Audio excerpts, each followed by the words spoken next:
Winnie the Pooh's shortage of honeys. Italian studs are up. And Moscow Bank holds billions of sperm. All this and more on this week's episode of News Sensation.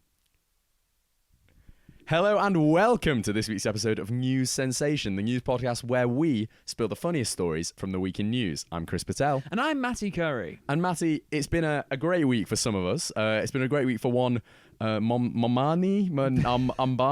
How does the great Andrew Cuomo pronounce it? Yeah, for Zoran Mamdani. Yes, that's right. Assembly member Zoran Mamdani has all but won the Democratic nomination to be mayor. He has won the Democratic City. nomination. Well, I think at the moment it's like 93% of votes, so there's a slim chance it could go through to the second choice ranked voting. Right. But Cuomo's already conceded. Yeah. So yeah, Cuomo's taken the L on this one. But yeah, what a big day for a 33-year-old Democratic socialist. I mean, people have gotten mad at us in the past for bringing up politicians' age to point to lack of experience. But in certain cases, it's a pair of knuckleheads, and in certain cases, it's possibly the greatest political voice to hit the streets of New York since Billy Eichner, Billy on the Street. I mean, who knows? He sounds like he's got a fresh vision. I will say that. And some people, it's funny because he's always mentioned as a Democratic socialist next to disgraced Andrew Cuomo, as if those two things are equivalent. Yeah, well, I mean, but also people point it out on the level of sort of like, well, you know, Cuomo is like this, all these things, and it always comes down to comparing someone for sex crimes to alleged sex crimes to being an alleged communist. And it's sort of like, he wants an affordable city for New York. It's like, yeah, but the bigger question isn't all that. It's how are you going to treat female members of your staff? Yes, I mean, I had the joy this morning of going on the right-wing side of X, and everyone's trying to find the adjectives they think are the most pejorative to describe this man. So we had Ugandan communist. Communist. I saw one post that said about 9/11, and like, now New York might have a Muslim mayor. That's not one of the most racist things I've ever heard. Yeah. But also there is something really, really interesting about the fact that they think that he has anything to do with Al-Qaeda. Yeah.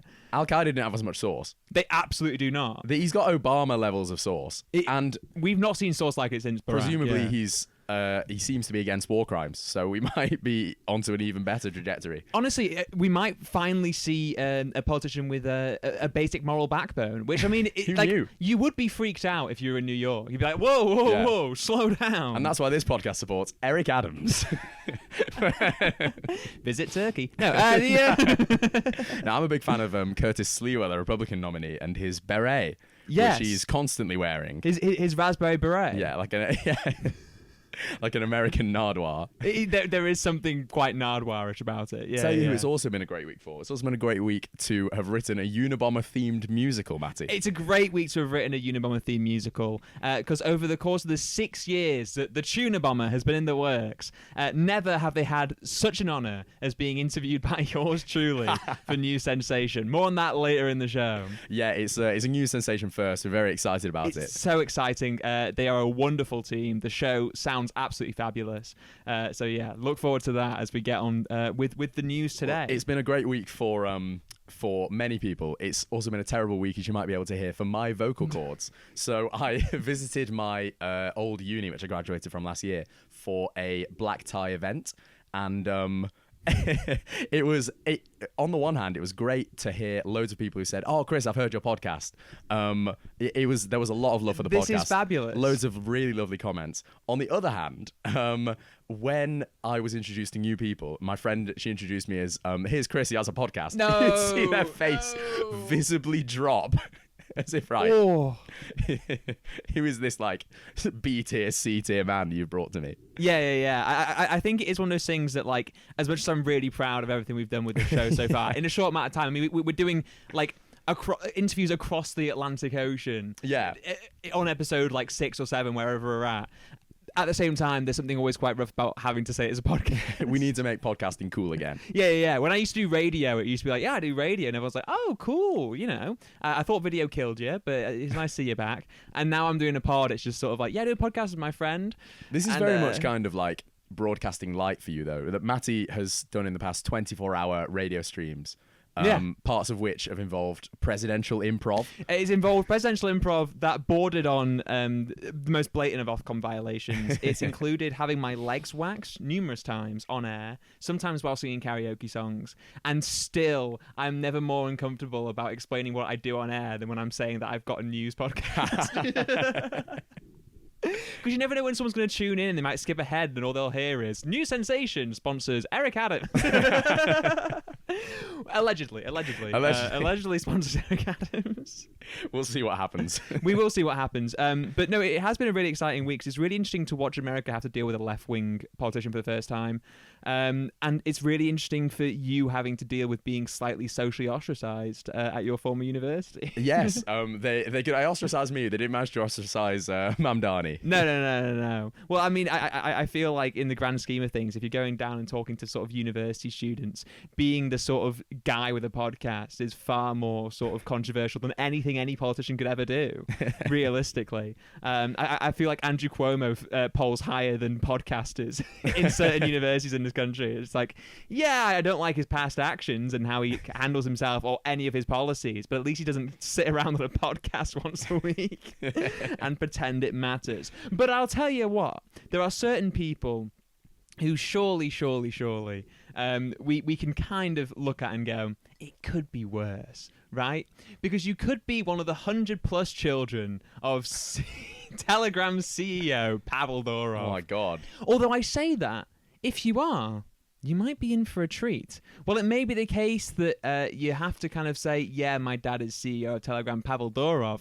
He has announced this week that he will be splitting his fortune that currently sits at $14 billion between them all equally. Hey, do we have a claim, do you think? I'm the spitting image of my dad in the 1980s, so I would be surprised if Pavel Durov has anything to do with any of this. And I have the Gujarati eyebrows of myself and Zoran Mamdani.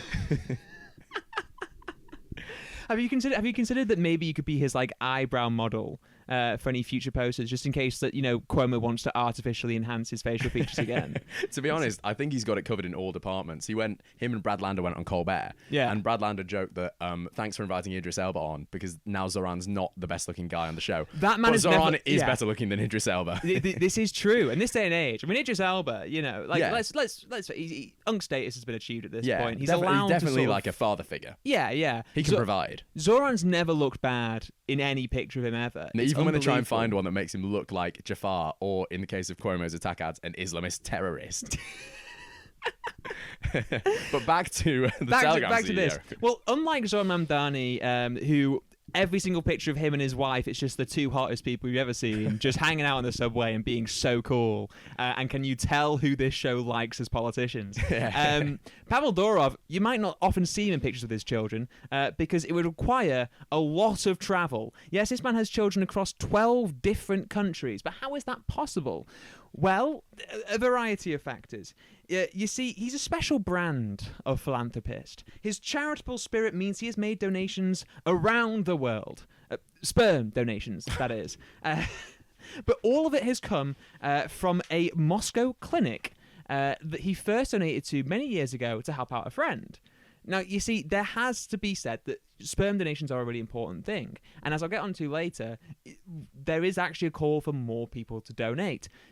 But he kind of took that call and went, let's take it a step further. So after helping out his friend, he was told by the clinic that it's really hard to get, quote, high-quality donor materials such as his. So he took it on as his civic duty to provide as much as he could. What does this man look like? I'm imagining some kind of Giga Chad providing premium sperm. Okay, so let's get into it, shall we? He's what you would call like trad tech. Right. Because you know how Elon Musk has made headlines for various reasons, but chief among them, not chief among them, about maybe, no, that's a different headline. No, we shouldn't have said that. When he decided he wants to impregnate a bunch of women. His whole thing is about birth rates, right? And this kind of like trad West view that, you know, declining birth rates are going to be like the death of Western society. So these guys, in all of their great wisdom, decide, I will single-handedly impregnate as many women as possible, which doesn't work. To be honest, fair play to like Pavel Durov sounds like he could do this quite easily. Elon Musk, hasn't he? He's fathered something like 12 children. Yeah. With his obvious physical natural disadvantages. Obvious physical natural disadvantages. Yeah, this is the thing, is that Pavel Durov, I mean, we can get on to many things about him. Good-looking guy. But he also posts videos of himself, like, kind of doing like Roman or like ancient Greek cosplay, where he's got like a toga slightly around his abs, and boy, there are many of them. And he's like carrying like a goat, and the whole thing's about like, oh, I provide, and it's all this different kind of like the language that you often see. Wait, he's carrying Eric Adams. The goat Eric Adams. Yeah. The greatest mayor of our life. My aim is to really confuse the listeners about who we're supporting. Yeah. Well, I mean, arguably, it's either Eric Adams or Rudy Giuliani. Oh, of course. I hope you ranked Paperboy Love Prince on your ballot. Paperboy Love Prince. Oh my goodness. Now that's out of left field. Speaking of clowns, there is something to be said about this identity of saying, look, there's declining birth rates. We've got to do something about it. And while Elon Musk and his baby mamas grab a lot of headlines, it is worth noting that with the sort of sperm donor approach that Pavel Durov is taking, this is actually something that's more interesting. Elon Musk having women with a bunch of different people, I mean, that is a scientific wonder in itself. It's a tale as old as time. Tell us all this time, you're like, how on earth? And no one has the answer. But science is starting to find the answer for why you shouldn't have one person's sperm be the root stem of 100 children. Now, there are, I believe it's 6 children that he has produced out of sort of relationships, and he has a variety of sort of families, again, scattered across the globe. Which is already too many. Like, keep it in your pants. Keep it in your pants. 6 different families. Hey man, you know, when you've got to save the West, when you're on the road, you know, with the rock and roll lifestyle of being the CEO of a messaging app with questionable encryption systems, it gets crazy out there. But the thing is that this is coming off the back of a different headline about sperm donations. Now, you may be someone who, like myself, keeps a sperm donation headline tracker on your phone. So any time that the word sperm donation comes up in any of the major newspapers, you get a little ping on your phone. Well, I'm carrying the banner of looking into this with plenty of spunk, and I mean plenty of enthusiasm. And he's really coming to his own. The thing is, there was a case back in May, so not very long ago, that reported that 67 children across Europe were to be born from a donor with a rare cancer-causing mutation, and they didn't spot it until after the insemination process. Wow. So what you have is a pretty dangerous situation wherein across Europe, with numerous women, they are about to give birth to a child who could have this rare mutation in their genes. So do we have any idea who this donor is? I think the fact that they can track that it's 67 children, yes, and they know who the donor is. But it was somebody who was just donating to this bank. It is also the case that it's not just that we have like individuals scattered around. There's also a massive issue with people calling for a wider diversity of sperm bank choices. I mean, people from different heritages, people from different backgrounds. You don't really see that many of them. It does often seem to land amongst a certain group of individuals, and boy, are they enthusiastic. They're going. They love to help out. So this is the issue: is that when you're saying let's address the global birth rates, and you're like, I've got the, I'll say it again, high quality donor material. When you're ripped, rich, and nothing seems to be going wrong, it does lead to a massive issue if there is underlying health conditions people don't know about, and also. The thing that's always been said is, well, when you've got 100+ children around the world, what happens if they meet their half-siblings and things get a little bit fun? So that's why they've dispersed it across 12 different countries, because this has always been the case with sperm banks. They're like, we've got to separate. This is why you need to do what Nick Cannon has done for, I believe he has something like 23 children. A fact check will be in the description. And he did a meet and greet. Yeah. So, yeah. And not a Bonnie Blue style meet and greet. No, a meet and greet. So they know who each other are. Meet. That's terrible. Well, I mean, I feel like Pavel Durov's clearly done some meeting and greeting across the world, because the 6 children that he's had beyond the IVF process have been with 3 different women. And this is the thing, is that you look at it and kind of go, it kind of feels like there's a sense of the absentee here. There's a sense that like all these children, he doesn't really spend time with them. I mean, last year he posted on Telegram that he is single and lives alone, and yet he is often seen in family photos with sort of different children across different countries. These children are but the ghost of the goon, if you will. Yeah, ghosts of gooning past. And gooning future, perhaps? Perhaps a gooning future. Well, the thing is, there is still some material on bank saved up in the Moscow clinic. And there is something that needs to be noticed about this, is that if there's one thing Pavel Durov has a lot of, it's money. And he's not afraid to sort of splash it in many different ways. So he has offered to pay and has paid for any of the women who use the clinic, who use his sperm. He's paid for the process. And it is the case that he has specifically said about the children across the world, they are all my children and will all have the same rights. I don't want them to tear each other apart after my death. So he's avoiding a succession crisis of his great dynasty. And he's giving everyone an equal share of the 14 billion. So there is something to be said about the fact that, while it is the case that many of these children may never meet Pavel Durov and can just keep up with him on his Telegram channels and amongst his sort of Russian Roman cosplaying with his togas and his ripped abs, they will be at least getting a slice of the family pie. It's another case of nominative determinism here, I've just realised, because my rudimentary Russian translates Pavel Durov to Hard Paul. Which is apt. We do know about another site that you might have heard of called Tattle Life. So the identity of the man behind this notorious gossip website has finally been exposed.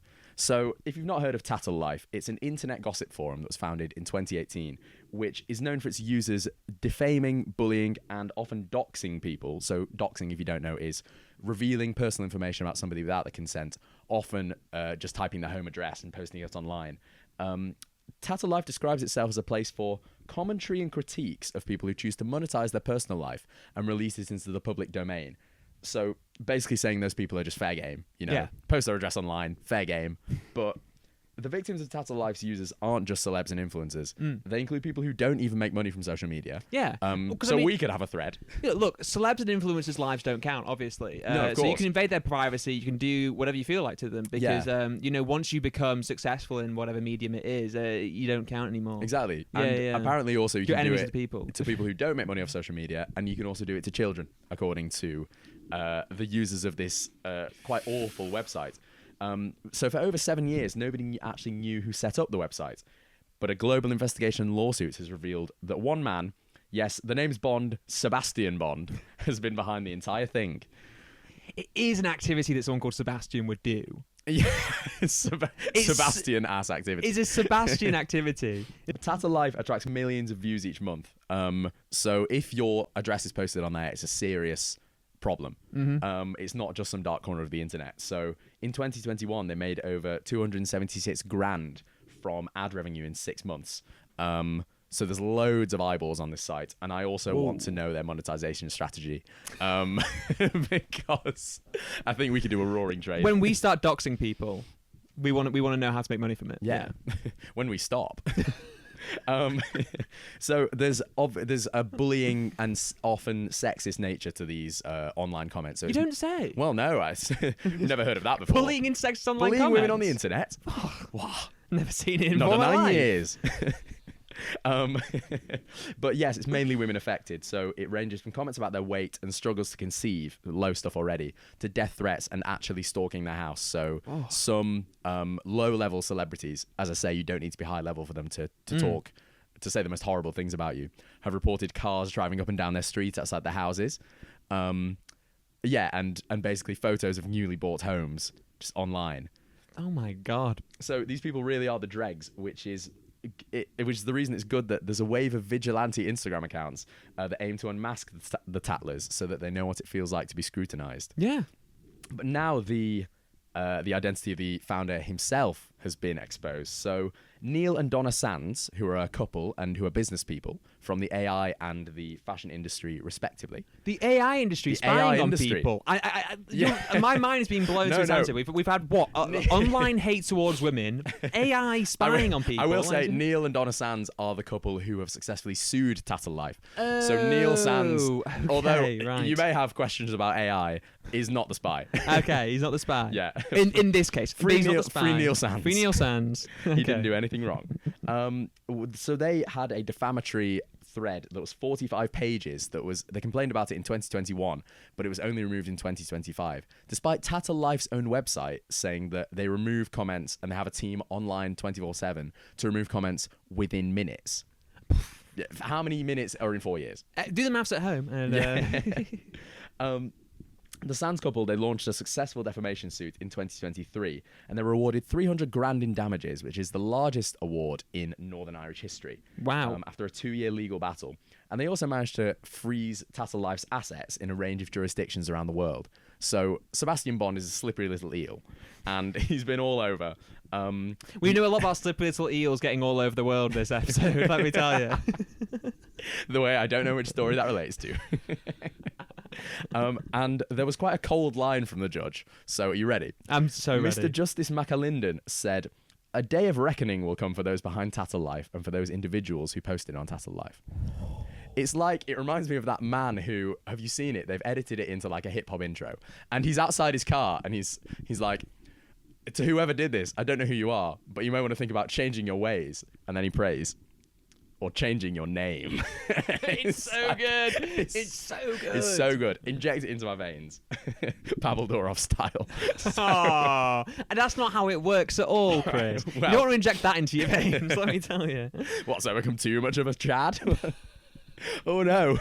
My steak is too buttery. So Bond's identity, the High Court of Justice in Northern Ireland lifted reporting restrictions in June 2025, so a few weeks ago, actually, just 1 or 2 weeks ago, and revealed the identity of Sebastian Bond. He's a businessman who used a number of different names, including Bastian Durwood and Helen McDougall. And he's 43 years old. You're really doing fake names at 43? 43, yeah. Also, is that Robert Galbraith? 43 and still running a site which is like allowing people to spy on like young people is just like, mate. Yeah, grow up. Grow up and grow a pair. Grow up. Yeah. And it was an influencer himself, actually. He had a vegan cooking Instagram called Nest and Glow.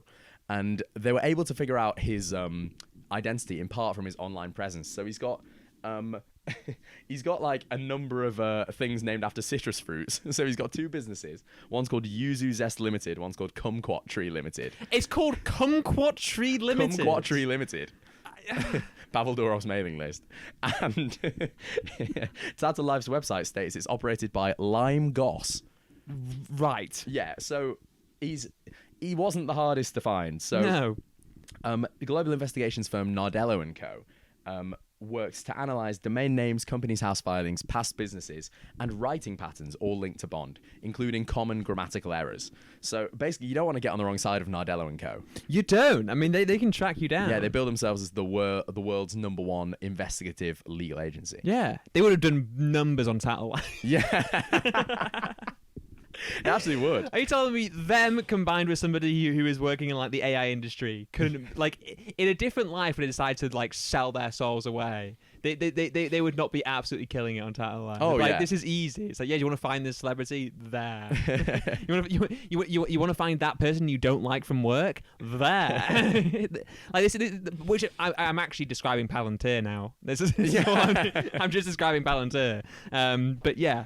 The Sands say that thousands of people have been in touch about taking similar legal action since their victory. So what's going to happen next?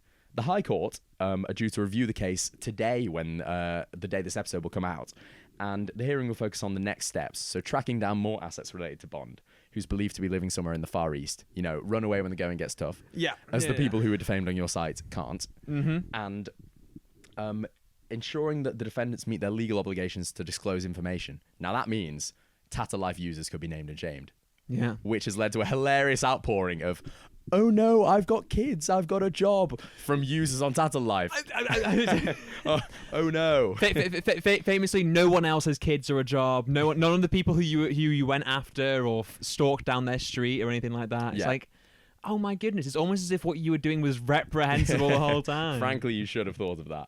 So if Bond does not fully cooperate with court orders, he could face contempt of court charges, also known as the biggest fear that me and Matty have about this podcast. Oh, yeah. Every single week. So, like, if you think I'm sweating right now because it's hot in here, I'm sweating every week when I make a new thing about Pavel Durov, kind of going, oh, please don't hurt me, sir. I've heard that some Chinese people are going to be getting a sweat on this week. Well, maybe if they're lucky. You see, part of the issue is if your man Bond's flying out to the Far East, he can actually hide away because lonely losers are not hard to come by in certain parts of Asia, including China. Now, this is not me going after these guys because they've got it tough, but I want to talk to you about the fact that we all complain about dating, right? It's difficult, it's tough, finding the right person, anyone at all. Especially when you have a podcast. Especially when you have oh my God, especially when you have a podcast. But what happens in a country where there are 30 million more men than women? Oh my God. And then you throw in a sprinkle of heteronormativity within the social structure, you get a bit of a problem. Just a sprinkle. Just a sprinkle of heteronormativity. The country that edits out gay dancers on Eurovision. So what, they show like 5 minutes? Yeah, as if you're going to do a super straight edit of Eurovision. Yeah. What can you show? It's literally, hello, goodbye. Hello, Eurovision. A black screen for 3 hours. It's like, and your winner. It's and then China. Cuts out the winner. Well, that's the thing. You've got to just look at China to find out what that situation looks like. You see, decades of the one-child policy completely threw the balance of the sexes. The preference of families to have a son rather than a daughter had tragic consequences. And the less immediate of those effects, in terms of a declining birth rate and a broken dating scene, are now starting to be seen. The state of affairs is depicted in a new documentary that's making its rounds of the festival circuit at the moment called The Dating Game.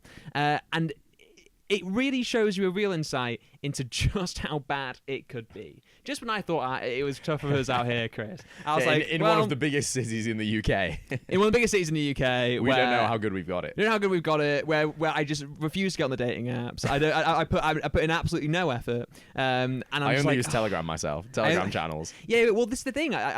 Surely the shorties are going to be following my Telegram broadcast channel, and they're going to be keeping up with me and my 99 children. At News Sensation. No. No. Later. See, the documentary follows a dating coach called Hao and 3 of his clients. But he actually has 3,000 clients, it should be noted. He's also not the only dating coach across sort of the major Chinese urban areas. Yeah. Because they are in high demand right now.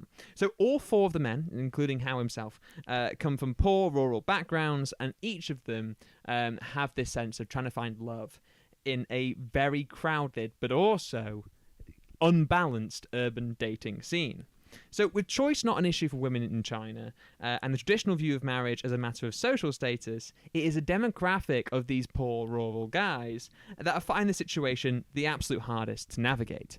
And it doesn't help that even Hao's own wife, yes, he managed to get one for himself. But how? Even she is doubting his methods. There's something so funny about that. It's like the one guy in the group who's got like a long-term relationship going. He's got married. He's like, guys, I know the secret. And then his wife just over his shoulder like, no. Coaches don't play honey. Coach don't play honey. And the coach absolutely should stop talking. That's so funny. Like, imagine coming home from your office job and your wife is like, you're doing your Excel spreadsheets wrong. That would be me. I can't do an Excel spreadsheet to save my life. But this is the thing. Like, behind every great man is a great woman. And sometimes that great man should be listening more to the great woman because he's not all that great at what he's doing. But look, if you've ever engaged, even sort of like from a very safe distance and remotely, with online pickup culture or any of that, you have a real sense of what this dating camp really entails. So he can style them in the clothes that he thinks are stylish and appealing. Whether the women actually find it that way, it's a completely different story. Straight eye. Straight eye for the straight guy. Straight ay for the desperate straight guy in that. Mm-hmm. He can spritz them with as much deodorant as he wants, which, get some cologne, pal. Get some cologne. But when he legitimately says, and I mean this, when they go out onto the streets, it's showtime... Is there ever a chance of the men coming out with a WeChat link? Yeah. It's hard to tell. So considering how much Hao feels that he has to embellish the online presence of these guys in terms of like the dating profiles, which they themselves aren't that comfortable with because they find it like it's getting to the point they're going, well, that's just not true at all. How is it? You start to worry about their chances. But why is it this way? Well, besides the one-child policy and all these different things, there are a few sociology professors who've weighed in, including Dr. Zheng Mu of the National University of Singapore. Now, they've said it's largely an expectation still that men should be the primary breadwinners. Breadwinners? The breadwinners. Shut it. The primary breadwinners. 2 years of radio. 3 and 4, actually. 4 more years. 4 more years. Primary breadwinners. And it's all about your ability to be... It's all about your marriageability, right? That's $1 million all word. one word. Marriageability. Consonant, please, Rachel. So... One of Hao's clients, Zhao, has lamented that half his monthly earnings could end up going towards a date. He earns $600 a month, and that's coming up against all of his other expenses. But then the total cost of Hao's coaching, the best new dinner spots, the new clothes that Hao's making him buy, that's coming out to about $300. $300 spare isn't really what someone should be subsisting. Is this a scam? With. I'm not saying it is. And can he speak English and will he listen to this podcast? Yeah. Hao, I need your help here, sunshine. Because Zhao basically said, in, again, another cold line, in the end, our fate is determined by society. There's going to be so many cold lines in this, by the way. The final story, many a cold line. Many a cold line. The director of the documentary, Violet Dufang, agrees with Zhao's assertion, saying that these surplus men are defined as failures because of their economic status. Now, I've already said how China's heteronormativity has been discussed, and Dr. Mu touched on this as well, because the men are expected to marry women to fulfill the norms and to support what is seen as the nuclear family, regardless of whether that's actually what they want. So the option of kind of going, well, there seems to be a lot more men than women. 2 birds with 1 stone, fellas? Off the table. Off the table. Now, if this all sounds a little bit dystopian, the idea that there's 30 million surplus men whose impoverished backgrounds based on a social scheme that ran for over about 40 years and completely ripped apart the social structure of the country, if that sounds dystopian, it gets worse because I've not even talked about virtual boyfriends yet. Yes, welcome to the 21st century. There are over 10 million women in China who are said to play online dating games with their digital hunks, having a lot of desirable traits. They are handsome, undemanding, and their World Wide Web brains means that they have an emotional understanding and the ability to speak therapy speak to a degree that's much higher than the average Chinese man. So these are these real people? Or nope, like AI. Oh my God. AI boyfriends. We're cooked. We are cooked. One woman in the documentary laments it's exhausting to date in real life, which sounds a lot like what Zhao was saying earlier, saying how it's expensive and exhausting and difficult. And so what she says instead is that she prefers the virtual boyfriends because the real men aren't emotionally stable. That's true. Well, look. These men are typically from hard-working homes with absent parents, because what happened a lot is that these guys were growing up in sort of the 90s and the 2000s in rural areas where parents are having to go to the urban areas to find work as the sort of industrial landscape shifted. So they're coming from broken situations. They're facing a society rigged against their class. They can't even find a partner to go through it all with. There's not really a chance that they're going to be stable as they sit alone in these massive, sprawling cities. And that's where Hao and the many dating coaches come in. Because as much as the documentary says that it's more about the clients and Hao going on a journey... a journey? I'm struggling here, Chris. A journey of breadwinning. A journey of breadwinning. A journey of self-discovery. It's really hot in this room. It's so hot, and it's not just my company. Take that as you will. I know you will. But this journey awaits the further 30 million who are seen as surplus men.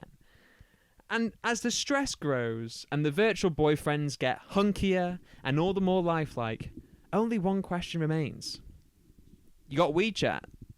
Hey, yo, babes. Yo, babes. Hey, yo, babes, you got WeChat. Yo, babes. It's showtime. You got WeChat? Speaking of showtime, we have a new sensation first this week. Yes, we promised you. What did we promise them? What did we promise them? Well, we said at the start of the show.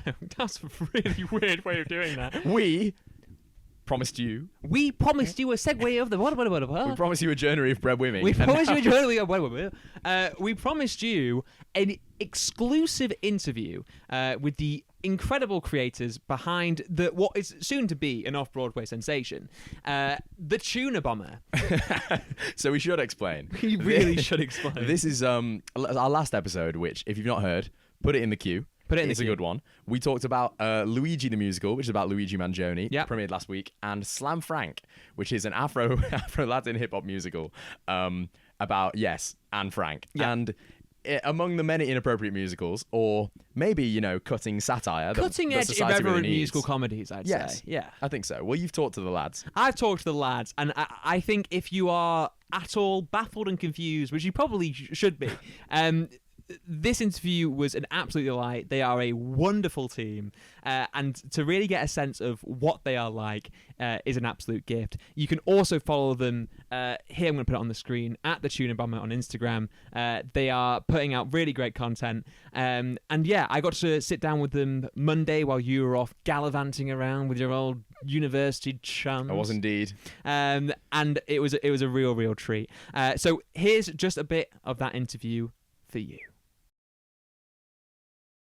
I mean, I guess the best place to start is to ask, besides the man himself, Ted Kaczynski, what are the major influences that have got you two together for this magical mystery tour of an adventure? Oh man, I mean, well, the whole thing started as a drunk text from John that I got one night that said, "Hey, have I told you about my idea for a Ted Kaczynski musical called The Tuneabomber?"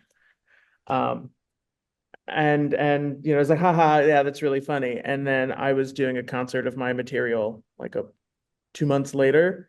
And so I said, what if we wrote one song, like, as a joke? Yeah, just, there's this dumb idea. Just for something to do, Yeah. So we wrote this song that used to open the show, and we played it at this concert, and the audience was really not sure what to make of it. There were some people that like really, really got it and thought it was really funny, and other people were like horrified. They're like, "What is this?" We're like, "Yeah, that sounds like a fun thing to do for like an hour and a half or hour 10-minute like long show." So we just kept writing songs that made us laugh. Pretty regularly, one of us will just text the other, "Such and such the musical," mostly as a joke, because mostly it's like a terrible idea. Things like Harry Truman Goes to Space, the musical. What would it be like if we blasted Harry Truman and Winston Churchill into space? Knowing that, we'll probably never write that, but it was funny enough in a text. So when I said Tuneabomber, I didn't really imagine that we would 6 years later still be talking about this drunk text. But it's just this thing that's become certainly much bigger either than either of us expected it to be. What's been really interesting, because we've done the show now in kind of a wide variety of venues. We've done more traditional theater settings and more cabaret settings and more comedy club settings. We did the show once in a basement of someone's house. Awesome. And in a way, I think what's been nice about that is having this is going to sound pejorative, but I don't mean it to. 80-year-olds in New York City who live in New York City and have never left New York City and have a very specific theater-going inclination that come to see our shows and then really enjoy them. And then to do the show in the basement of an anarchist commune and to have all of these people also really enjoy the show from a vastly different background. Has been really cool. It's taken us to places I don't think either of us, certainly not the anarchist commune, but I think it's taken us to places we didn't expect to go. And we've had a blast in pretty much all of them. For a small guerrilla team that's been doing a lot of self-producing and just trying to get yourself into loads of different spaces, from sort of anarchist communes to New York City theaters, What has that journey been like for you guys in this kind of digital age, as sort of freelance creatives? Let me be clear. I hate it. I hate being on the internet. I hate being on my phone. I hate Mhm. having to make videos and post them, but people enjoy what we're doing, which makes us really happy that like 500,000 people watched it was maybe just a clip, a 30-second clip of a song. But that's the most amount of people that have ever heard anything I've ever written ever. Yeah. So it is just that in itself is very rewarding. And then the nice trade-off is that those people buy tickets to shows. They learn about it, they're interested in it, they engage with us, they follow us, they want to know what we're doing. It's become an incredible place of support for us that like, oh, people are interested in what we're doing. I think the fact that, I don't know, social media has all sorts of bad stuff to it, but the good stuff is that we're connected across lines that we would never have been 15, 20 years ago, right? So even if you've got the most obscure topic, if your topic is what kind of aquarium plants work best for betta fish or whatever, and you put that out there and other people that are super into aquarium plants for betta fish, they'll find you, right? I think that's kind of the nice thing about it. You form these communities, whether or not it's, a super obscure topic or it's a Unabomber musical or whatever. The stuff you're interested in, however weird it might be, is probably out there.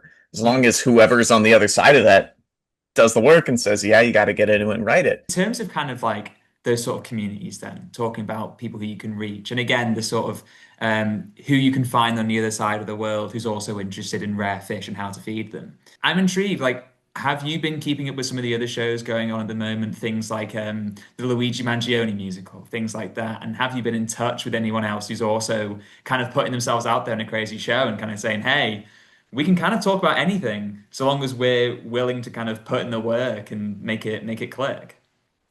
Yeah, we haven't talked to the folks from the Luigi one, which I'd be interested to see just because my personal as a writer, my personal taste is Mm. I wouldn't touch anything that happened within the last 12 months. Oh If I'm God, yeah. writing a musical, I'm not gonna I want time to have distance so that I can have perspective. Mm. As a writer, I would not write that show right now, but I'm very interested I would love to see it to see what they've done with it. CNN did a piece on them, and they've actually, they put a lot of thought into it, and it sounds like something that I think I might enjoy.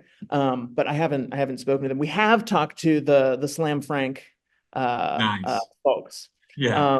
They're very funny. I think they've got a really great concept for a musical, and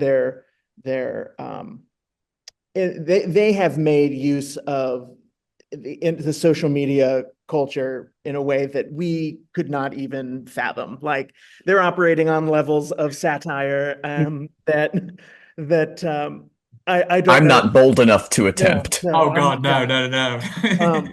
But they just did a concert here in the city last week, and I heard it was amazing. So we're gonna try and see it. They're doing a run in September off Broadway, so we're going to try and see that and try and get them to. We're doing our show in August, on August 16th in New York City, so we're going to try and get them to that show. And they're very nice folks. We're excited about what they're doing. They've been complimentary about what we're doing. So, and it's been nice to see that like there are other creators out there who are taking big swings. Because as an audience member, I love to see musical theater. As an audience member, I love a big swing. Mm. Even if I don't end up liking the show, just that like, oh, somebody has made a show about this thing that no one else would ever dare. Like that is exciting to me. Writing from Teddy's perspective, what has it been like to sort of delve into the minds and machinations of the Unabomber for a musical? The kind of conceit of our show is Ted is putting together his one-man musical. Um, some of it was writing kind of from the perspective of Ted, and then some of it was ripping off Liza Minnelli or Elaine Stritch. You know what I mean? It was trying to fit this very weird, very unique story into this cabaret format. Mm. Um, and I think, at least for me, in terms of writing it, that made it a lot easier to do. I would say the first two drafts where we came away and I kept saying, we don't have you can't really tell what our point of view as writers is when you see the show. You can't tell how John and Michael feel about Ted Kaczynski, which I thought was a bad thing. And through the rewrites, we found a way that we were able to sort of tell the audience, you know, oh, this is what the writers think of this man, but in a way that isn't, and now we're going to say that we don't like him and he's bad. Like, you want to find a way that's compelling dramatically and narratively, that the audience is going to respond to as a good story, that then they can also go, oh, and the writers clearly don't think that he's a good person. Yeah. So finding that, which, like, finally when he died, we've got our ending. Because we went back and forth on how we were going to end it, and finally when he died, I won't tell you what it is, because hopefully you'll get to see the show, or your listeners get to see the show at some point in their lives. But we were able to do an ending where that sort of tied the whole thing up narratively and allowed us to put our own little point of view on it without it being so out in the open that it didn't work. It should be a good story, and it should be funny and fun. And then if they come away with, you know, knowing how we feel about them, then we've done our job. So I am wondering, because like we always approach New Sensation of, it's like, well, how are two young guys who technically aren't qualified supposed to approach the news, and what is it that is our angle of it? And I just want to know, theatre kid to respective theatre kids, what is the role of the theatre kid and the internet generation at this time? And do you feel like there is a power in doing something that is just kind of out there and silly, or do you find that there's just actually the silliness itself is the point? I'll leave it up to you guys to kind of go wherever you want with it. I want to be a very broad final question for you, but go ahead. Well, I just saw a screening of the Muppet movie the other day. Frank Oz, who was Miss Piggy and Fozzie, and he did a talkback and was talking about the film being, he said, it's sweetness. It's a sweet film. And he said that sweetness can be dangerous in times like these. He said sweetness can be a weapon. And I think that is so true of silliness, and that there is a place for very hard-hitting political theater that really makes you think, and that you wrestle with and is challenging. But I think there's also a place for something that is very dumb and very silly, and that it, in times when things do not feel good ever, that it's, you know, it's an act of bravery to engage with things that are silly and that make you happy and make you smile. Because if you don't have that, then what's the fucking point of it? Are we allowed to swear on this We podcast? absolutely are. Yeah, we're awful for it. If you don't have that silliness, if you don't have joy or a sense of wonder, or you're not able to, you know, engage with art that makes you smile, then what's the point of anything that we're doing? So I think that our role is, at least John and me, our role right now is just to make people smile, and that if we can make you forget about, another looming war in the Middle East for, you know, an hour and 5 minutes while we put on our dumb little Unabomber musical, well, then great, then we've done our job, and we've hopefully, you know, made you smile. And that's really what I think is, that's what I'm in it for. Well, I think what Mike said is on point. That I think if for, 70, 75 minutes at a time, if the lights can go down and you can be in a room with a bunch of other people and you can laugh and you can smile and you can clap and you can tap your toes, like, that's not nothing. That's important. I think that sense of community in a lot of ways is more important now than maybe it's ever been in our lives. And I find, just, Maddie, to get back to what you're saying about theater kids, right? I think for a lot of us who ended up being theater kids who are now theater adults, or, maybe you were a theater kid in high school and now you're a computer repairman or an engineer, or you drive a bus, whatever.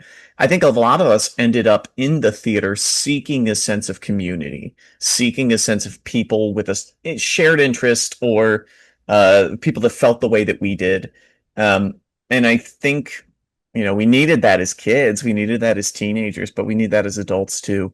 So, whether you're seeing our show, you're buying tickets and you're seeing us in New York or Columbus, Ohio in August, or you're listening to this podcast, and for the hour that you listen to this podcast and the interviews and you hear the guys talk about the news, that's worthwhile. Just that sense of, like, camaraderie.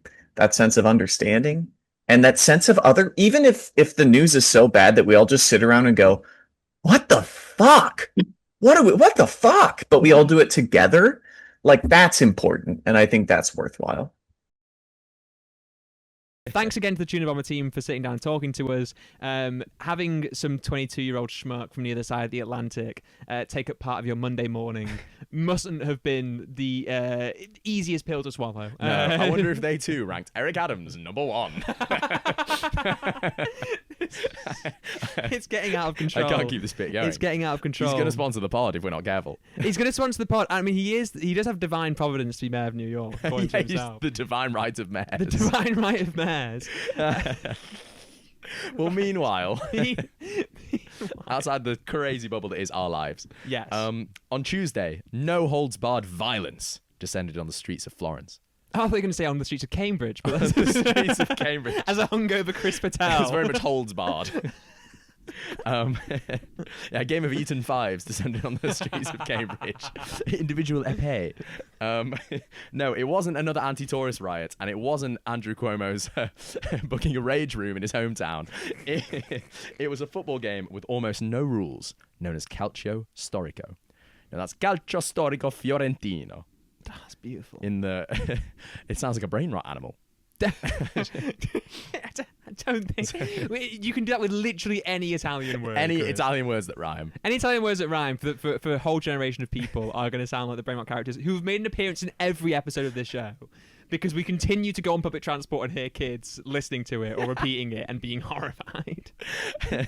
Speaking of horrified, so yes. Every summer a team from each quarter of Florence takes part in this very violent ball game. So we've got Bianchi from the north, Bianchi meaning whites, Rossi, reds from the east, Verdi or greens from the south, and Azzurri or blues from the west.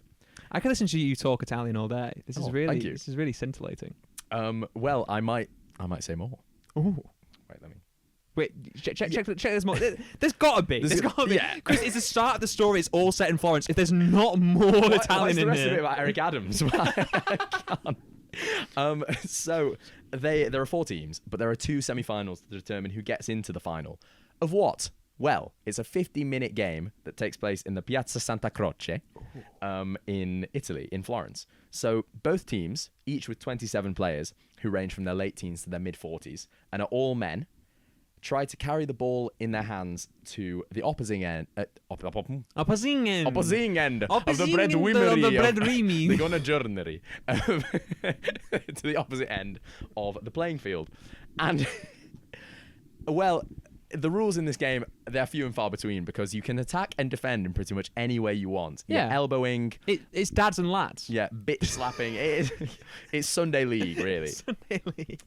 And the players often have MMA, boxing, rugby sevens, regular rugby backgrounds.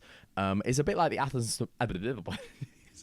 What is going on? It's a bit like the It's a bit like the Athelston ball game, which yes. you may have heard of as a Warwickshire, a frequenter of Warwickshire. As a Warwickshire eloper. He dabbles. He goes to black tie events. I've dabbled in a few Warwickshire black tie events. Yeah, which, so, Calcio Storico. They line up in 3 lines, the 27 players. So you have goalkeepers, the back line, who are trying to protect their end zone. The middle line, which tries to break forward and score goals. They're the pacey, the pacey kind of upstarts. Mm-hmm. And then you've got the front line, who are basically the cavalry. They just have a melee fight with the other front line. Sick.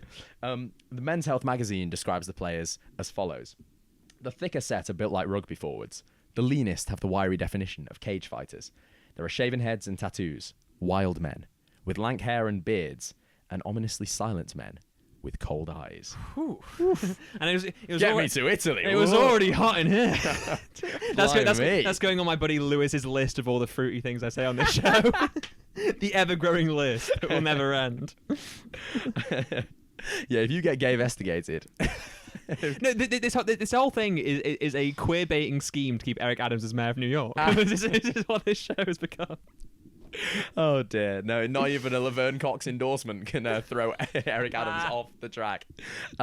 So tournament master Filippo Giovanelli told Rugby Pass, who did a great documentary on this, we should link it down below, what happens on the pitch stays on the pitch. So the few rules that are on the pitch are you can't hit an opponent from where they can't see you. So you can't punch them from behind. Yeah. You can't tackle them from the side where they can't see you or from the back. Or, well, actually, you can tackle them from behind, but not if it's above the waist. Right. So those are the very few rules. It's on a hard sand floor, and there's no substitutes for injuries or for red cards. Right. Participant Rodrigue Nana told the New York Times, when you're playing, you don't feel any of it, but then you calm down and take a shower, and that is when everything starts to burn.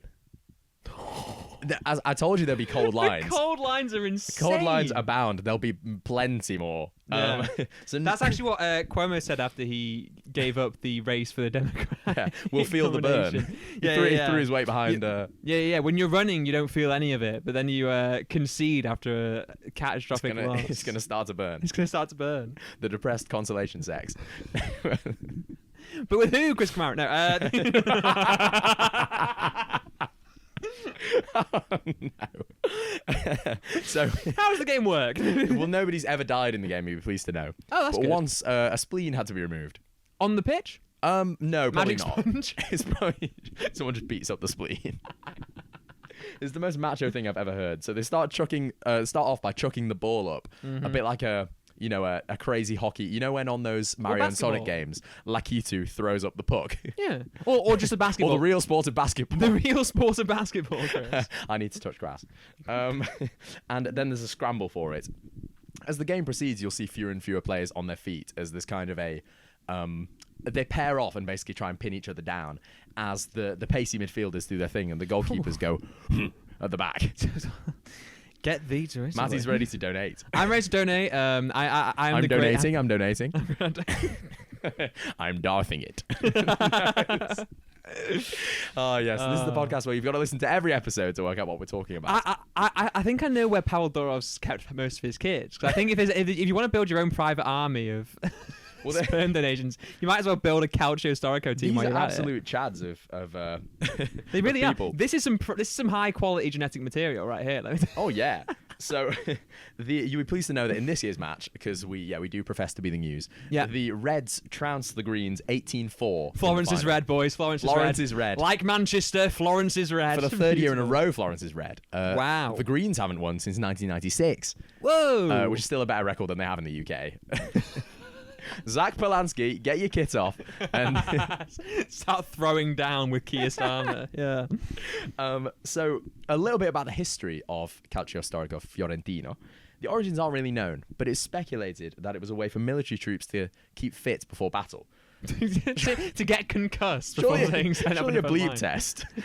Like, have you tried like stretching? Yeah, the Cooper run maybe. Beating the crap out of each other, just losing scores of men on the way. Imagine being in the opposition camp and kind of going like, sire, news from the scouts. What is it? Well, they seem to be on top of each other. Well, that's what all our men do, sir. No, but like in a pinning kind of way. They'd be beating each other up. It was actually very popular with the ruling class. So young aristocrats took that game, which they think was based on harpastum from ancient Rome, and turned it into a sport. Yeah, so wasn't it Luciano de Medici? The Luciano the Magnificent, I believe. I got this from The Rest is History. Oh, wow. Shout out. I was a big fan of Calcio Storico. Yeah. I'd love to have Dom or Tom. Yeah, I personally am a big Tom Holland fan. I can throw my hat in the ring for Dominic Sandbrook. I mean, I do love Tom Holland. I think if one of us was the Sandbrook and one of us was the Holland, that would be the split. I like this. Yeah, absolutely. I also want to figure out as we go through this, if we were among the Italian ruling class, would we be front line, back line? Where do you think we sit here? Ooh. I think I've got the wiry build of a UFC fight. I don't think I'd be in the melee. No. I think I would. I mean, I used to play winger in year 8 when my rugby career You ended. do have a rugby career. This is true. Yes. My mum did not let me, even when they had that one game where they had to have a bunch of like doppelgangers for the whole Alty Boys side. Well, it's because you used to get too angry when playing team sports, so it wouldn't have been fair on the other teams. This is true. Yeah. I got that dog in me. You would have Hulk smashed. What? In 1490... a long, long time ago, it was played on a frozen river Wow. Seems impractical. That seems so dangerous. You know, your eyes get gouged and then shards of ice shoved Also, in the like, socket. so someone like comes and just like spears you, and the next thing you know, you're both getting an early bath. Wow. Because someone comes and spears you and then you're hopping in an early bath. Get me to Florence. Oh, No. Continue. We're getting distracted. Again. Nothing beats a Jetsu holiday. Darling, hold my hand. Yeah, go on. In 1529, the Holy Roman Emperor Charles V laid siege to Florence. And after 3 months of siege, in defiance, the city played a game of calcio. Again, lads, not the best time. Oh, you want to besiege us? We're going to beat the crap out of each other to make it much easier. Yeah. And in fact, he did manage to successfully siege them a few months later. Yeah, was this the what was it? The Bonfire of the Virtues kind of thing? Around that kind of time? I have no idea what you're talking about. You need to listen to the whole Medici series on This the is rest why I of didn't qualify for my university challenge team. Said as if I did. I just had to face them in the pub quiz every week. But we set up one at our school, didn't we? Did we not? We did. We set up a university challenge at our school because we were so cool as teenagers. Yeah, we were. Yeah, we didn't even have a podcast back then. We had no excuse. No, we would have if we could. Henry III of France, here's another cold line, referred to the sport as too small to be a real war, too cruel to be a game. That sounds like a Derby tagline. Put these on t-shirts. Like if you told me that was describing the old firm, I'd be like, yeah. That a marketing team has spent hours at Sky Sports coming up with that. I think we need merch with all these quotes on. Yeah. I'd buy so much of that. Yeah. Well, but it has to be like a sort of tank top kind of thing, so you can be like Target's Pride range. A crop top, too small to be a real war. No, this is too homoerotic for Target's Pride range. Let's face it. Reportedly, 3 popes have played the sport. Whoa! So if any pope fans out there, that's Clement VII, Leo XI, and Urban VIII. But interest waned around the 17th century, but it was revived. Oh, by who else? But Chris come out no. Benito Mussolini revived the sport as part of a fascist drive to reorganise football in Italy. But this is the worst way to reorganise football. Is to kind of go, guys, we need to get back into football. The best way to start it is to play the brand of football no one else plays outside of Florence. Benito Mussolini is behind Acerbi's late winner in the semi-final. It all dates back. It all dates back. Strings. Tournaments have regularly had to be cancelled in recent years due to uncontrolled brawls. In 2013, 1 in 5 players on the pitch had to be hospitalised. Whoa! 1 in 5. 1 in 5. That's 20% for all you percentage fans. For all you maths fans out there. And men's health. Back to men's health in 2016. Quoted Alessio Giorgerini, who played for the Azzurri, the Blues. And he said, the most important element of calcio storico is fear. This is so sick. Cold. Actually, very hot. It's June in Italy. All these men, where to find me. Those who say they, go on Tattle Life. Go on Tattle Life. You know where to find us. He said, those who say they don't feel fear are lying. Fear is the engine that drives us. It becomes a pleasurable sensation. He keeps going.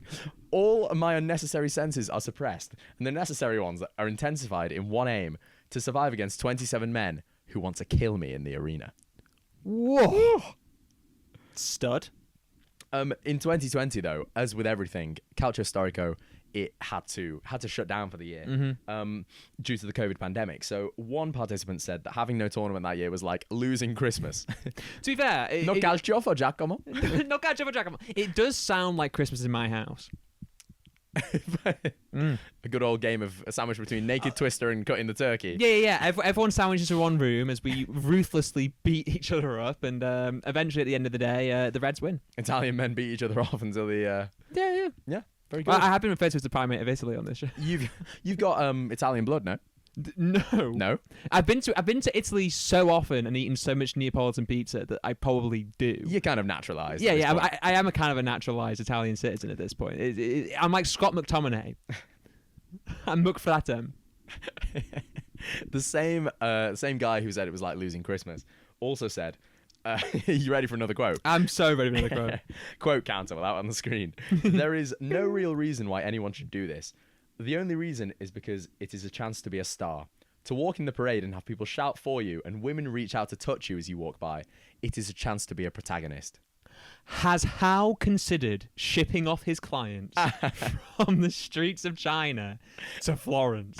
Because it sounds like I found a new way to make some studs. I would watch that, like a crossover between. I mean, there's a Netflix show called Home Game where Calcio Storico is one of the episodes. I'd love to see the people on this show transported into Florence, the height of summer. It just in comes these big Italian guys going, "I'll make a man out of you, sunshine." I think we're looking at 4 wiry wingers there, aren't we?